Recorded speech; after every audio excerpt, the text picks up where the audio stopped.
پھر ایسا عجیب سا ہوا کہ مجھے ہر خواب میں یہی نظر آتا کہ میں سورہ جن ہی کی تلاوت کرتی جا رہی ہوں۔ میں اس بات پر کچھ حیران ضرور تھی، کیونکہ خواب میں اس سورت کو پڑھنا میرے لیے خوشی کا باعث بنتا جا رہا تھا۔ وقت گزرنے کے ساتھ ساتھ دن کے وقت بھی ایسا ہونے لگا کہ میں جو کوئی بھی کام کرتی یا فارغ بیٹھتی میرے لبوں پر خود ہی سورت آ جاتی۔ ایسا بہت دنوں تک ہوتا رہا۔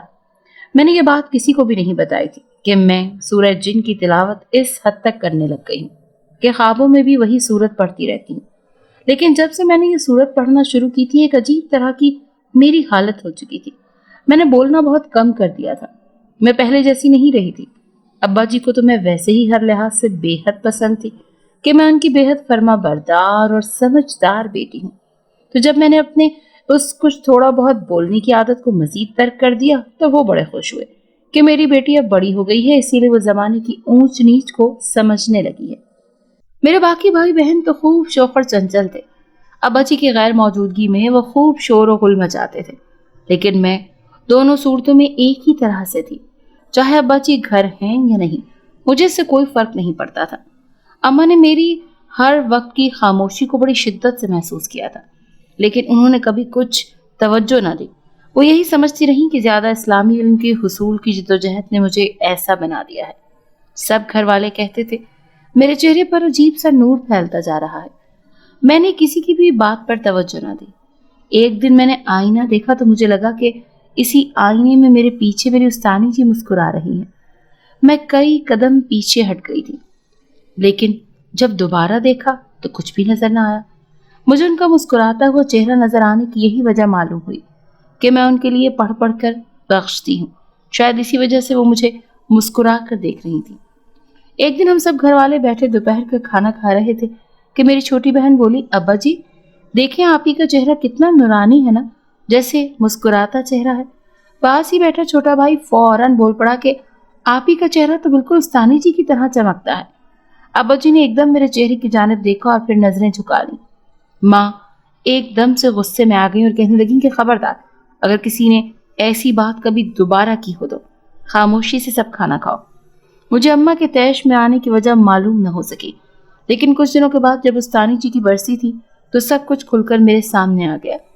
ہوا کچھ یوں کہ اس طرح جس دن برسی تھی اس سے پہلے ایک رات کو میں نے ابا جی سے بات کی کہ استانی جی کا کوئی بھی آگے پیچھے نہیں تھا، کوئی ان کی اولاد بھی نہیں تھی، تو کیا ہم ان کے ایصال ثواب کے لیے کچھ اہتمام کریں؟ ابا جی کو بے حد پیار آیا میری اس بات پر۔ وہ کہنے لگے یہ تو بڑی ہی اچھی سوچ ہے، ایسا کرنا اپنی اماں کے ساتھ چاول بنا لینا اور محلے کے بچوں میں بانٹ دینا، وہ دعائیں دیں گے، لیکن اس کے ساتھ ساتھ قرآن خوانی کا بھی اہتمام لازمی کرنا تاکہ ان کی روح کو بھی سکون ملے۔ ابا جی کو اگلے دن شہر سے باہر جانا تھا، وہ صبح فجر کی نماز کے بعد نکل گئے تھے۔ میں نے اماں جی سے بات کی تو وہ بھی مان گئی۔ جیسے ہی میں نے قرآن مجید پڑھنے کی کوشش کی، میری نظر اور دل مجھے بار بار سورہ جن کی طرف لے جاتے تھے۔ میرے ساتھ بیٹھی ہماری ہمسائی نے آخر کہہ ہی دیا، مصباح ارے تم کیا سورہ جن ہی پڑھ پڑھ کر اپنی استانی جی کو بخشو گی؟ ہاں مان لیا کہ کوئی جن ان پر عاشق تھا، لیکن اس کا یہ مطلب تو نہیں کہ اب تم خود بھی یہی چاہتی ہو کہ تم پہ بھی کوئی جن عاشق ہو جائے۔ اماں پاس بیٹھی یہ سب سن رہی تھی، ایک دم سے تڑپ کر بولی کہ اللہ نہ کرے کبھی بھی میری بچی کے ساتھ یہ سب ہو۔ تم فرخندہ عجیب و غریب باتیں مت کیا کرو۔ اے لو خالہ تم بھی بڑی ہی عجیب ہو، مصباح کو دیکھو تو صحیح یہ کیا کر رہی ہے۔ اماں نے ہمسائے کی بات پر غور کرتے ہوئے میری جانب توجہ دی اور کہنے لگیں یہ جلدی ختم کرو اور پھر چلو باورچی خانے میں۔ میں اماں کے تیور دیکھ کر کچھ گھبرا تو گئی، فوراً سے اٹھ کر کچن میں آ گئی۔ وہاں پر اماں نے چاولوں کو دم دیا ہوا تھا۔ میں نے جیسے ہی چاولوں کو دیکھنے کے لیے ڈھکن کو ہٹایا تو ایک مسکراتا ہوا چہرہ دیوار پر نمودار ہوا۔ وہ چہرہ استانی جی کا تھا۔ وہ کہنے لگی کہ شاباش مصباح، تم نے آج شاگرد ہونے کا حق ادا کر دیا۔ میں نہ جانے کب تک ان سے باتیں کرتی رہی، اچانک وہی ہمسائی کچن میں آ گئی اور جیسے ہی مصباح کو دیکھا تو کہنے لگی ارے مصباح کس سے باتیں کر رہی ہو؟ میں پھر بھی اسی دیوار کی طرف دیکھ کر مسکرا رہی تھی۔ وہ بھاگتی ہوئی باہر نکل گئی اور اماں سے جا کر کہنے لگی کہ مصباح پہ کوئی آسیب ہو گیا ہے، وہ کب سے خود ہی باتیں کیے جا رہی ہے، جاؤ خالہ اس کو دیکھو تو صحیح۔ اماں یہ سن کر بھاگتی ہوئی کچن میں آئی جہاں میں چاولوں کی پلیٹ میں ڈال رہی تھی۔ اماں کو فرخندہ بازی پہ بڑا غصہ آیا کہ انہوں نے ایسے کیوں کہا۔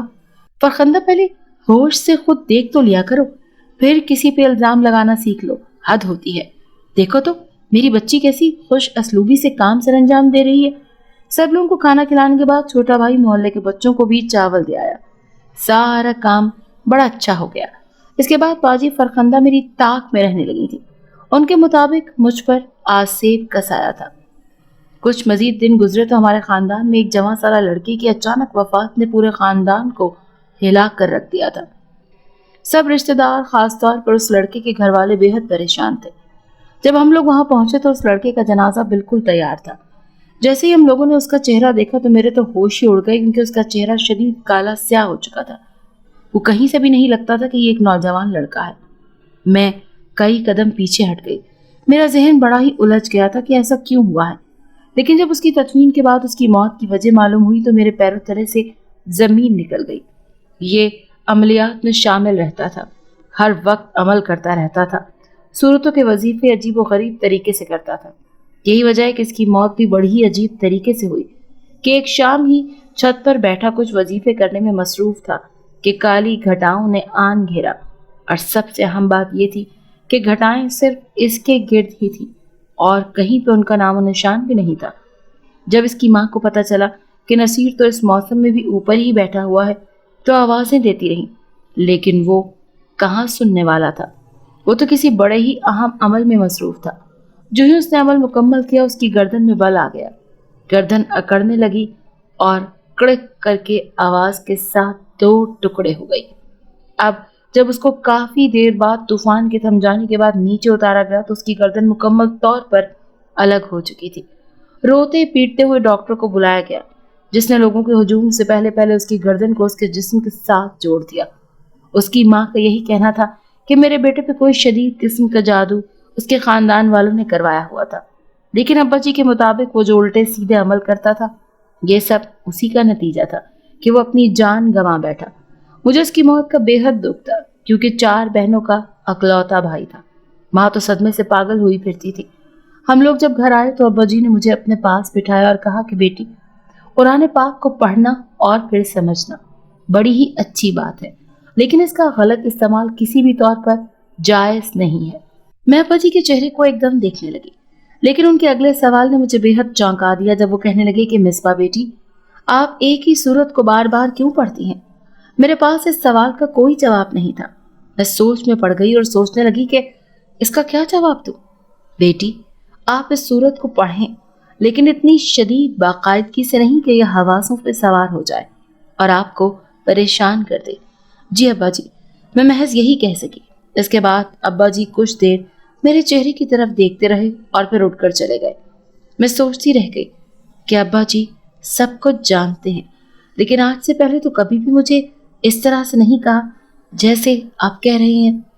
خیر، ابا جی کے ڈر کی وجہ سے میں 2 دن سورہ جن کی تلاوت نہ کر سکی، لیکن خواب میں وہ سورت باقاعدگی سے پڑھتی رہتی تھی۔ پھر ایک روز کچھ بہت ہی عجیب ہو گیا۔ امی اور ابا کو کسی رشتہ دار کی شادی میں جانا پڑا۔ باقی بہن بھائیوں نے بھی کہا کہ ہم سب نے بھی ساتھ جانا ہے، لیکن ابا جی نے عبداللہ جو کہ مجھ سے چھوٹا ہے اسے کہا کہ تم یہیں رہو گے۔ باقی وہ دونوں بہن بھائی اور اماں کے ساتھ شادی پر چلے گئے۔ پروگرام کے مطابق تو انہیں رات کو ہی واپس آ جانا تھا، لیکن جیسے ہی وہ شادی سے فارغ ہوئے تیز طوفان نے انہیں گھر پر نکلنے سے منع کر دیا۔ وہ طوفان کے تھمنے کا انتظار کرتے رہے، لیکن وہ نہیں رکا۔ میں اور بھائی گھر میں اکیلے تھے۔ میں نے سارے کام ختم کیے اور سونے کے لیے لیٹ گئی۔ جیسے ہی آنکھ لگی میں نے خواب میں نصیر بھائی اور استانی جی کو دیکھا، جو مجھے بار بار کہہ رہے تھے کہ اٹھو اور قرآن پاک کی تلاوت کرو، اور ہاں، سورہ جن لازمی پڑھنا۔ میں نے خواب میں ہی وضو کیا اور سورہ جن کی تلاوت شروع کر دی۔ اس کے بعد وہ دونوں چلے گئے۔ میں جب صبح سو کر اٹھی تو ایک مہکتی ہوئی خوشبو نے مجھے جگا دیا۔ میں نے ادھر ادھر دیکھا کیونکہ مجھے پرفیوم لگانے کی بالکل بھی عادت نہیں تھی۔ میں حیران تھی کہ یہ خوشبو کہاں سے آ رہی ہے۔ جب میں نے غور سے دیکھا تو میرے تکیے کے پاس ایک گلاب کا پھول پڑا ہوا تھا۔ میں بہت حیران ہوئی اور اسے اٹھانے سے پہلے سوچتی رہی کہ یہ گلاب کا پھول کہاں سے آیا۔ جب کافی دیر تک کچھ بھی سمجھ میں نہ آیا تو اسے تکیے کے نیچے ہی پڑا رہنے دیا۔ گھر کے کاموں میں مشغول ہو گئے۔ کچھ ہی دیر میں ابا جی لوگ بھی آ گئے۔ پھر آتے ہی وہ اپنے کام پر چلے گئے۔ میں نے پہلے سوچا کہ اس گلاب کے پھول کا تذکرہ اماں سے کرتی ہوں، کیونکہ بہن تو ابھی کافی چھوٹی تھی جس سے کوئی بات شیئر کرتی،